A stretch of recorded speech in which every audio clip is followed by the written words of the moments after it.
I'm 29, and I'm the one everyone in my family used to call the reliable one. You know the type, the guy who always shows up, picks up the slack, covers the bill when someone forgets their wallet, and fixes the messes no one else wants to touch. For a long time, I wore that label like a badge of honor. I thought being dependable was a good thing, but somewhere along the way, that reliability turned into expectation, then obligation, then something uglier. It became a leash. It all came to a head on my birthday last year, my 29th. Nothing big, just a casual family dinner at my parents' house in Charlotte. Mom made her usual lasagna. My sister brought her 2 kids and pretended they didn't exist while they ran wild. And my brother Dylan rolled in late with the usual air of smugness and a bottle of wine he probably took from a client. Classic Dylan move. He's 4 years younger than me and somehow still treated like the golden child, despite holding a revolving door of jobs and a bank account that never had more than 3 digits.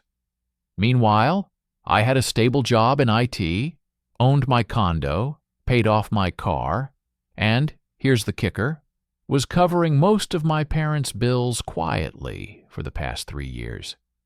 They never asked directly.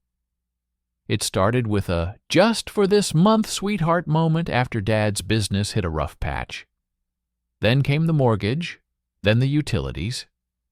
Then suddenly, I was the one paying for repairs, groceries, and even covering for Dylan when he messed up again. And I did it quietly. Because I thought I was helping. Because I thought, well, someone has to step up. That night, though, something cracked. The dinner started fine, if a bit tense like always. My mom fussed over Dylan's tie. He hadn't even worn one. While Dad made one of his usual jabs about how I was still single because I worked too much. I laughed it off like I always do. Then came the cake. It was store-bought. But whatever. They sang Happy Birthday half-heartedly, mostly out of tune, but I smiled anyway. Then Dad raised his glass and said, "To Derek. May he never disappear, or we'd have no one left to fix our messes." The table chuckled. Then he added it, the line that still echoes in my head. "If you disappeared tomorrow, no one would miss you." The words hit me like a slap, but it was the reaction that gutted me. Dylan laughed. Mom didn't say a word, just smiled and nodded like it was some sort of joke she'd heard before. My niece asked what disappeared meant, and no one even blinked. I stared at them. My own family. These people I had spent the last several years supporting, emotionally, financially, and mentally, and they were laughing. Like I was a joke. Like I didn't matter. I excused myself quietly and left the house before anyone noticed I hadn't cut the cake.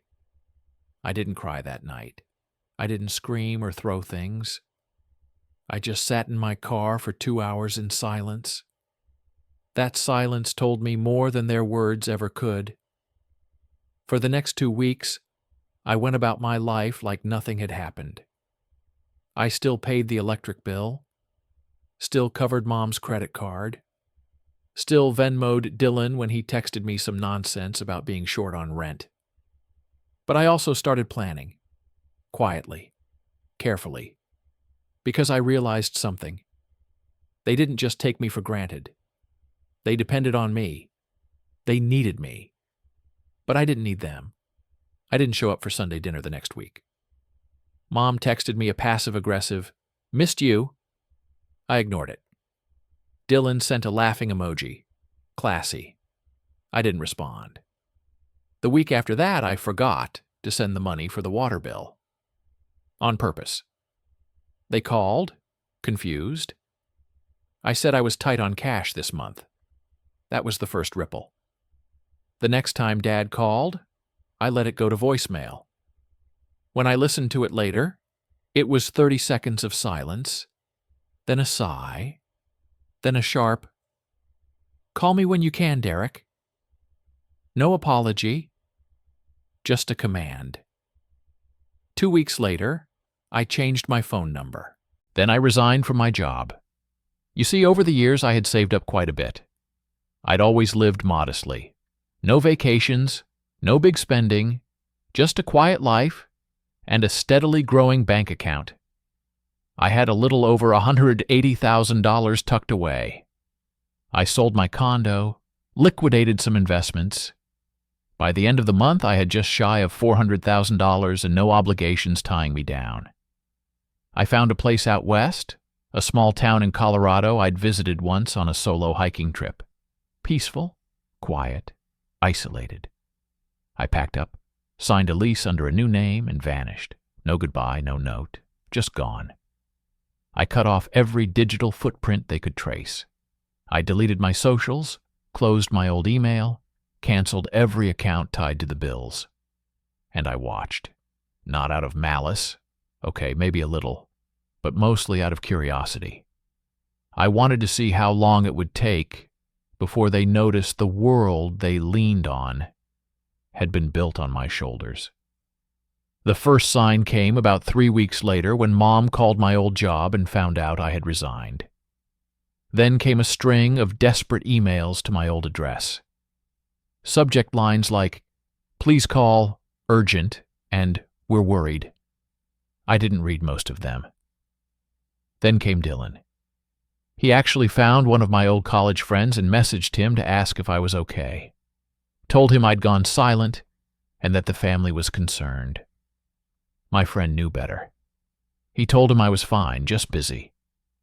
The desperation ramped up fast. The mortgage didn't get paid. The utilities were cut. Dad's pride wouldn't let him admit anything to the extended family, so they just told everyone I was traveling for work. In reality, they were drowning. Dylan had no money to cover their losses. Mom's credit card started bouncing. Dad had a minor health scare, and they couldn't afford the medical bills. For the first time, they had to ask for help from the very relatives they'd spent years quietly judging. And me? I spent my mornings sipping coffee on a porch that overlooked mountains. I went on long walks. I read books. I breathed for the first time in a decade. But that peace wouldn't last forever, because about a month later something happened. Something that pulled me right back into their orbit, whether I wanted it or not. It started with a knock on my new door. And standing there was someone I never expected to see. It was my cousin Elena. Now, before I explain how she found me, let me back up. Elena was the only person in our extended family I had ever really clicked with. We weren't close, but she always treated me like I was more than a wallet. She had this way of asking, "How are you?" that made you believe she actually wanted to know. But we hadn't talked much in years. She moved to Oregon for grad school, got married, had a kid, lived her life. So when she showed up on my doorstep in the middle of nowhere, I didn't know whether to be alarmed or weirdly touched. She looked exhausted. Not physically, more like the kind of emotional tired that clings to your bones. "Derek," she said, stepping back, like she wasn't even sure I'd let her in. "I'm sorry to show up like this. I didn't know where else to go." I blinked. "Elena, how did you—" "I didn't," she admitted. "Not really. But I remembered you talking about this town years ago when you visited. I made a guess. Called every rental property in the area for 2 weeks, until someone mentioned a quiet guy who paid a year's rent up front in cash." I almost laughed. Almost, but her expression stopped me. This wasn't just a casual visit. "What's going on?" I asked, stepping aside so she could come in. She walked in slowly, looking around like the place was too peaceful for what she was about to say. We sat. I offered tea. She didn't touch it. "They're losing everything," she said finally. "Your parents, Dylan. The house is in foreclosure. Utilities were shut off last week. Your dad had some kind of panic attack. Refused to go to the hospital because they couldn't afford it. Dylan tried to pawn your old gaming PC. They're a mess." I didn't say anything. "They told everyone you had a breakdown," she added. "That you just snapped, disappeared. That they're worried sick." I almost laughed again, but it came out dry and bitter. Of course they are. No one left to pay for their mistakes. Elena didn't argue. She didn't defend them. That's why I let her stay. She just nodded slowly and said, "I figured that's what happened." I sat with that silence for a long moment before I finally asked, "Why are you really here, Elena?" She looked up at me, and for the first time I saw something behind the calm, a flicker of uncertainty. "Because they're scared. And because part of me hoped you'd want to know." I didn't respond. She leaned forward slightly, as if trying to meet me halfway. "Derek, I'm not asking you to fix it. God knows they don't deserve that. But I thought you should hear it from someone who isn't expecting anything." And that's when she handed me the envelope. It was addressed to me in my mom's handwriting. The same handwriting that used to label my school lunch bags and birthday cards when I was a kid. The sight of it made my stomach twist. I didn't open it. Elena stayed the night in the guest room. She didn't push me to read it, and I didn't offer to talk. In the morning, she left quietly, thanking me for the bed and for not slamming the door in her face. After she left, I sat with that envelope for hours. I turned it over in my hands, stared at the seal, thought about every memory that had led to this point, the birthdays I paid for, the dinners I cooked, the nights I stayed up helping Dylan with emergencies, the moment at that table when they all laughed as my dad casually erased me. I opened it. The letter was 2 pages, handwritten, shaky, emotional in the way someone writes when they're scared of consequences, not when they feel genuine regret.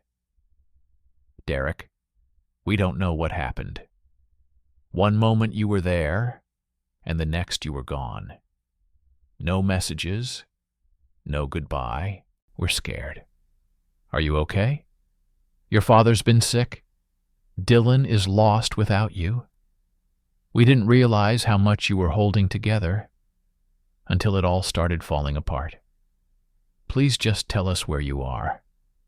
We're sorry if we said something that hurt you. We were just joking that night. You know how your dad is. He never means it. He misses you. We all do. Please come home, just talk to us.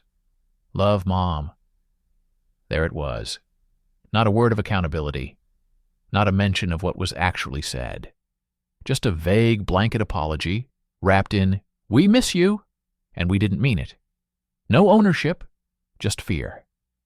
I didn't cry. I folded the letter back into the envelope and tucked it in a drawer. That night, I went to bed with a strange calm in my chest. I realized something important. They weren't mourning me. They were mourning the loss of their safety net. The next few weeks passed quietly. No new visitors, no new letters. But I kept tabs, watched from a distance. Elena gave me occasional updates. They moved in with my aunt temporarily. Dylan tried to launch a GoFundMe, claiming their breadwinner had vanished. It barely raised enough to cover a week of groceries. And then something happened that even I didn't see coming. One morning, Elena called me. "You need to see this," she said. "Check your old email. I forwarded something." I logged into the email I hadn't touched in months. The one they probably assumed I'd abandoned. And there it was. An email from Dylan. The subject line, "You owe us, Derek." I stared at that subject line for a long moment. You owe us, Derek. 4 words, each one digging under my skin like a splinter. I clicked the email open, unsure if I was angry, amused, or just numb at this point. "Hey, man, I don't know what your deal is or where you ran off to, but this is getting ridiculous. We've been through tough times since you ghosted everyone. Mom and Dad are barely hanging on, and I'm doing everything I can to keep things together here. You were the one who kept everything running. You paid for everything. That was your role. We didn't ask you to be the responsible one. You just were. So don't get mad at us now for relying on you. That's on you. If you think disappearing proves some kind of point, fine. You've made it. Now come back and fix what you broke. It's the least you can do after everything we've done for you. We're family." That still means something, right? Dylan. I reread that last line. We're family. That still means something, right? Something about it made me laugh out loud. This dry, hollow kind of laugh that echoed through the walls of my quiet little cabin. They still didn't get it. They genuinely believed they were the victims here, that I'd somehow wronged them by no longer financing their lives. I didn't reply. Instead, I saved the email in a folder titled Delusions, shut the laptop, and went for a walk. The trails behind the cabin were peaceful that time of day. Golden sunlight breaking through the trees, birdsong in the background, the faint crunch of leaves under my boots. I breathed in the quiet. The kind of quiet I'd never known growing up in a house filled with constant noise, complaints, demands, shouting, and the never-ending echo of, "Derek will handle it." As I walked, I kept turning over Dylan's email in my mind. The tone, the entitlement, the way he twisted my disappearance into betrayal, like I had some duty stamped on my forehead the day I was born. That was your role. It rang in my ears like a bell I couldn't unring. No, not anymore. But even as I tried to shake it off, I knew deep down that something was shifting. The game was changing. They were no longer just confused and scrambling. They were angry. And desperation mixed with entitlement? That's a dangerous cocktail. Over the next few days, the emails kept coming. Not just from Dylan. My mother sent a long one titled, "Please think about the family." It was full of vague guilt trips, references to my childhood. Lines like, "Remember how we always supported your science fairs," and "This family's been through enough already." I didn't delete it. I archived it with the others. Then came the letter from my dad. Actual physical mail this time. Sent to the local post office under my old name. Probably hoping it would somehow reach me. I didn't even know how he figured out the town. Maybe Elena had slipped up. Or maybe he just guessed. Inside the envelope was a single sheet of paper. Typed. No greeting. No signature. "You're punishing us. I get it. But you're punishing your mother most of all. She doesn't deserve this. I didn't mean what I said that night. I thought it was funny. You used to have a sense of humor. You're being dramatic. We need help. Either you're part of this family or you're not." That last line stuck with me. Either you're part of this family or you're not. It was a threat. Not veiled, not subtle. Just a blunt instrument of emotional blackmail. The kind of statement someone makes when they think they still have power over you. But they didn't. Because I wasn't that same version of Derek anymore.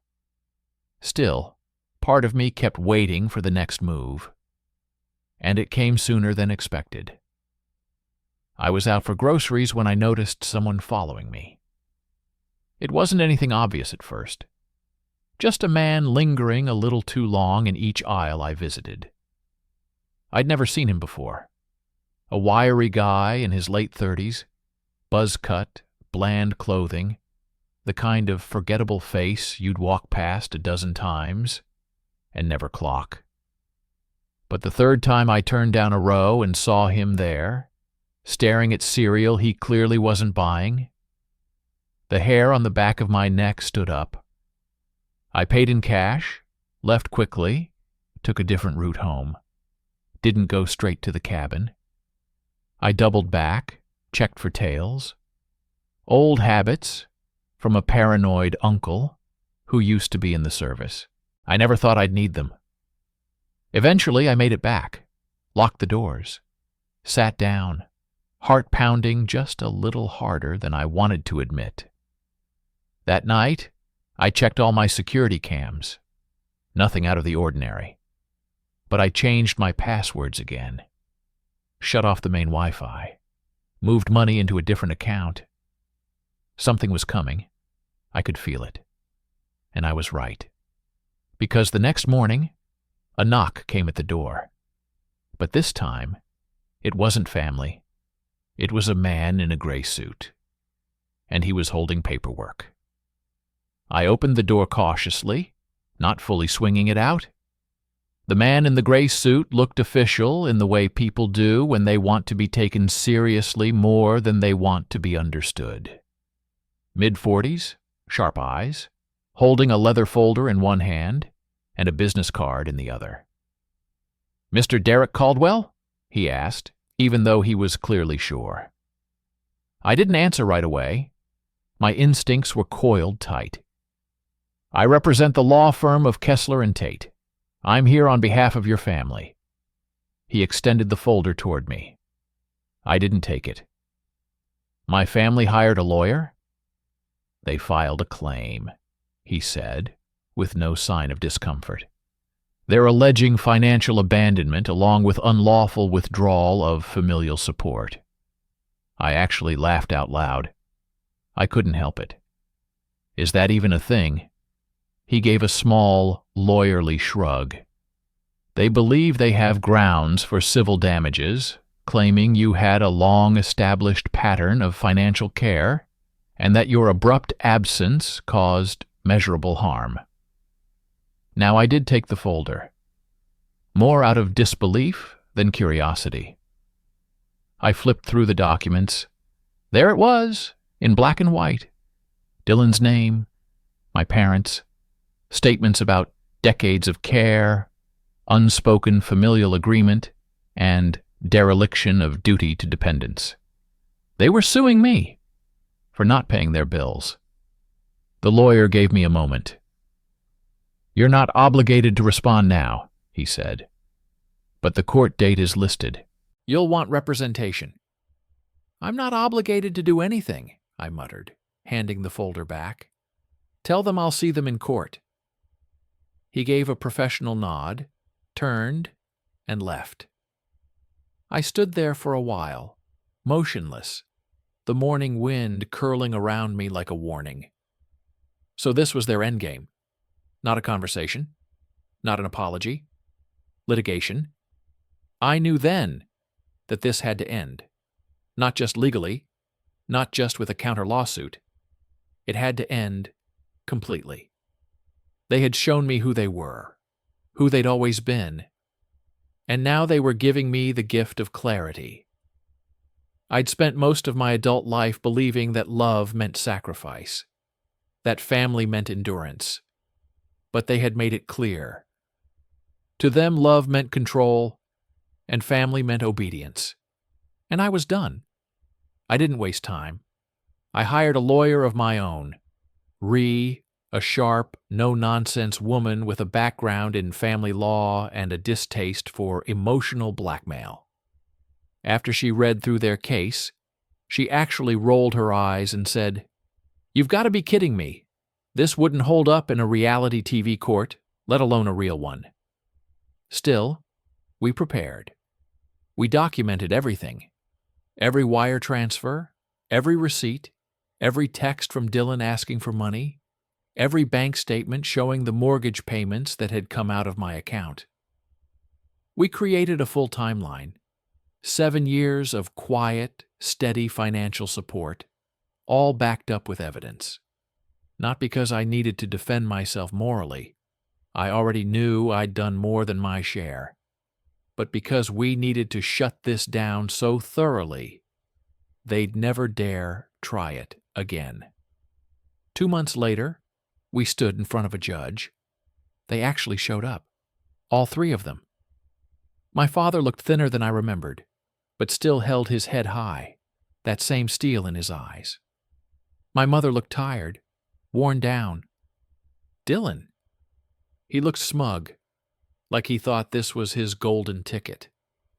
I wondered if he was already mentally spending whatever payout he thought was coming. The courtroom was quiet as the judge leafed through the case file. Then Ree stood. She didn't hold back. "Your Honor," she said, "the plaintiff's claim hinges on an idea that familial obligation equals legal responsibility.